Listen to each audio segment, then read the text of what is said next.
KBZT-FM San Diego. Yes, it's FM 94.9 Cantore+Woods, but for the next hour or so, it's actually Hawk and Cantore. Finally, you got the gig, man. Thank you. You've been working on me for years. Like, dude, let's just do Sending this. you resumes. Let's do this. Audio tapes, yeah. I'm dynamic. I could be a fellow chucklehead. You've been trying to sell yourself on me for years, and we made it You finally happen. relent. Thank you. It's great to see you, man. Thanks, you too. And what do you have? Well, we're going to talk a lot here. You know what I wanted to start off with, because people are so excited you're here. Well, take us through a day in the life, and you're not traveling the world. A day in the life of Tony Hawk. Like, what time do you get up? What time do you eat breakfast? Have for breakfast? Is that really that interesting? It is to me and some people, yeah, because you're so iconic. I mean, you're Tony Hawk, and how do you get through your day? Well, my wife and I, we have 6 kids total. So generally our kids are the priority in the morning. So we get up 6:45, making breakfast. I usually drive them to school. And then I try to get my work done before they get out of school, because I travel so much that I really want to devote my time to What do you eat them. for breakfast? She usually makes avocado on toast and smoothies. Okay. So you keep it healthy, low carb, high protein. Yeah, unless I have my daughter who's 7.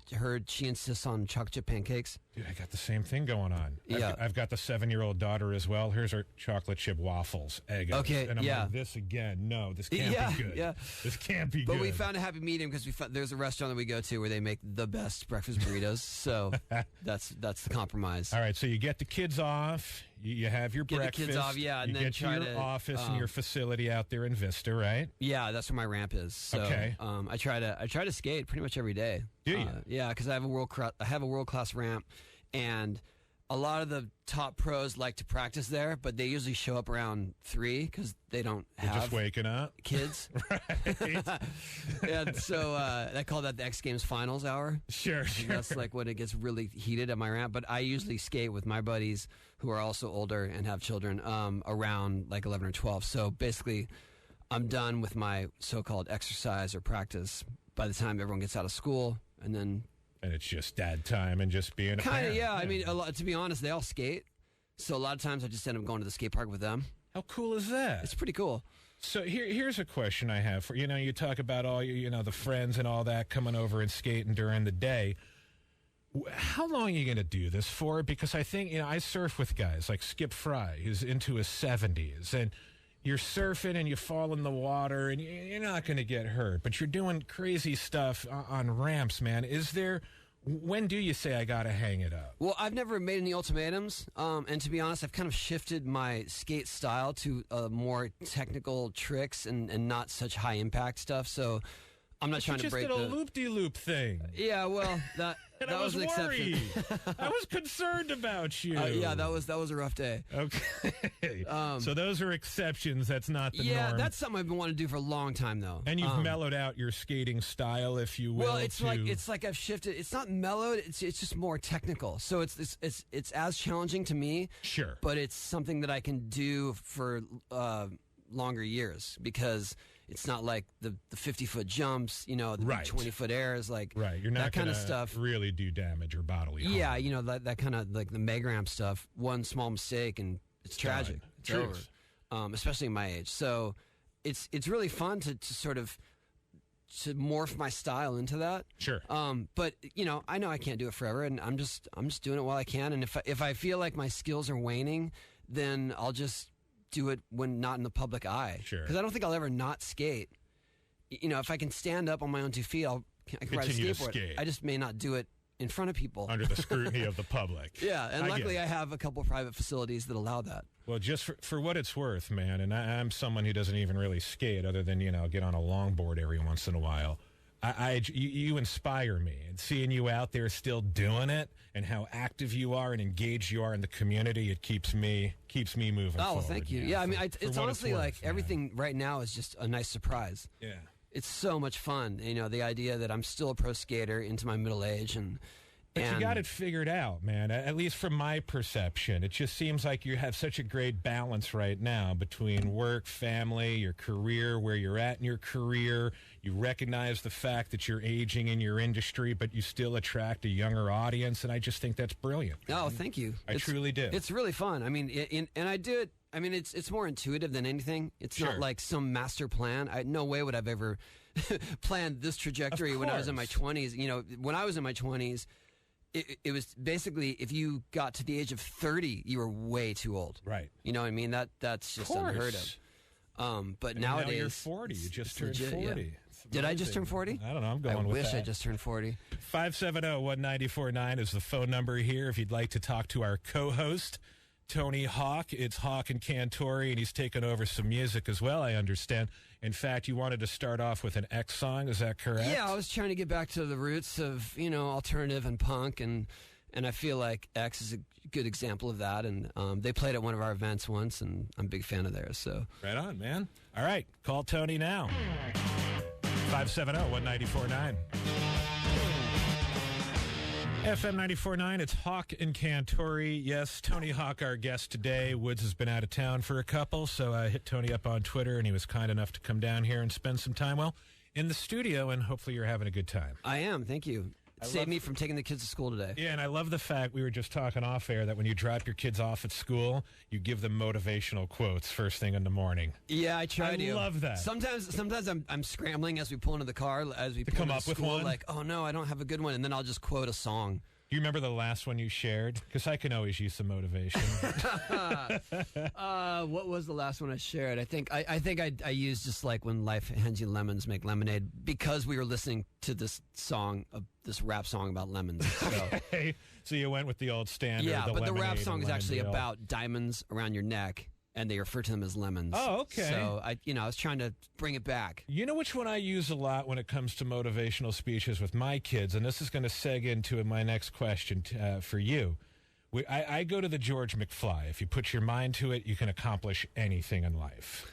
Wow. That's something the power of just putting it out there, you can accomplish anything. Yeah. So I use that one a lot and quote George McFly, but that takes us to Back to the Future and the hoverboard. And I know you're currently... Wow, nice segue. Thank you, my friend. I know you're currently active with this company, Hendo, and are you really developing the world's first hoverboard? Okay, well, what happened was... this company is actually, they're making a hover technology that they're trying to use for earthquakes, where they're trying to create a technology that will hover buildings in the case of an earthquake. Yeah, that's really their directive. But they realized they could use it to hover anything, so they chose to make a hoverboard and successfully made one for 2015, which was the date in Back to the Future. What a trip. So it was more like to draw awareness to their technology. Their other project. Yeah, it's not like they're trying to make some production hoverboard, but they invited me to come try it. Okay. And then I tried it. So you didn't contribute to their Kickstarter, in other words. Yeah, they already had their, they were already set. Yeah. I was just more like, it was a bonus that I got to try it. But it's a trip, though, because the hoverboard, it needs like a copper surface, correct? It does, yeah. Yeah, but even the one that Lexus made, which a lot of people like to refer to, that one has metal rails under the concrete. Okay. And what they're showing, it actually does have to hover above metal. So there is that caveat right now. But at the same time, people want to downplay it, and they're like, oh, it's not this, it's not that. It hovers. Exactly. You know what I mean? Leave it at that. It's a hover, you stand on it, it's a hoverboard. People just want to go down Garnett Avenue on a friggin' hoverboard. That's what it is. Yeah, they want to fly in the air. And they don't want this little controlled environment where you have to wear goggles. Yeah. But it still hovers. It still hovers. It still hovers. It's almost impossible to control. So there's that. Yeah. It's not like, it's pretty much, you stand on it, and whatever direction, whatever spin you have, you're doing that infinitely. The other thing I wanted to talk to you about is last year I went and passed out teddy bears over at Children's Hospital here in town, Rady's, and they were saying when I went over there, they're like, "Oh man, Tony Hawk comes down all the time and rides the floors and doesn't even announce he's coming and passes out and does stuff with the kids at Rady's." Then I was reading this story about how you recently donated signed skateboards to children of San Bernardino terror attack victims, and you're so engaged and active and bring so many people such great joy and hope. And when it comes to the Tony Hawk Foundation, where are you guys at today? And I'd love to talk to you more about some of your efforts and things you have going on for the community and all these different programs. Sure. Well, the foundation, the main goal of it is to provide public skate parks in low-income areas. Right. So, we want to, it's not like we come in, the misperception is that we come in and just say, oh, we need, this area needs a skate park, and we wave a magic wand and we fund it and we celebrate. It's more like the communities that are trying to help themselves, the ones that have taken the initiative to petition city councils, to raise money, to find a location. Those are the ones we want to support, because that's those are the ones. That's when we step in and give them the final push to actually get the project either our done. Endorsement or our resources or our funding will push them over the edge to get it finally approved. Sure. And then we are, we help the kids learn that they can actually make something happen. That they can work within the system, even though it can be frustrating. Yeah, a lot of red tape and whatnot. But if they persevere, it will work. If they put their mind to it, they can accomplish anything. Yeah, that's it. Damn, that's gonna be our gonna be our mission statement. We're totally scrapping what we wrote, and that's it. All right. But to date, we've helped to fund over 500 parks. That's fantastic, and it's my proudest work for sure. Much respect, my friend. And where can we find more on the Tony Hawk Foundation? TonyHawkFoundation.org. How easy that is. All right, let's pick another song, Tony. I got the Ramones queued up. You want to pick a Ramones song? FM 94.9 with Hawk and Cantore. Yes, Tony Hawk has been our guest for the last hour or so, and it's been so awesome having you in studio, Tony. Thank you. Thank you for taking calls, our listeners calling in, loving it. We've mentioned the foundation, the video game, got the new video game with Activision out there. Yep, Tony Hawk's Pro Skater 5. I know. We had my son here in studio. He was so starstruck, because he has the video game and he plays it all the time with his friends. And then one day he said, "Daddy, do you really know? Do you really know who Tony Hawk? Do you really?" I'm like, "Yeah, we've met over the years, and I've had him on the show." He's like, "Oh, if he ever comes on, can I come in studio?" I'm like, "Sure." So today was the day. My son comes down here, didn't say a freaking word. He was moot. He did. Literally. He was very quiet. He didn't say a word. So I wanted you to pick your final song here and tell us a little backstory as why you went with this and how this relates to your skate career. Well, I used to skate Oasis Skate Park. That was the San Diego skate park. It was actually right under the 805 overpass as it merges into Dave and Buster's over there. Yeah, people used to throw bottles at us over the overpass, so it was pretty exciting. Seriously? Yeah. Like hucking bottles at you while you were skating? Yeah, a friend of mine got stitches, actually. Come on. Yeah. Dang. We've come a long way.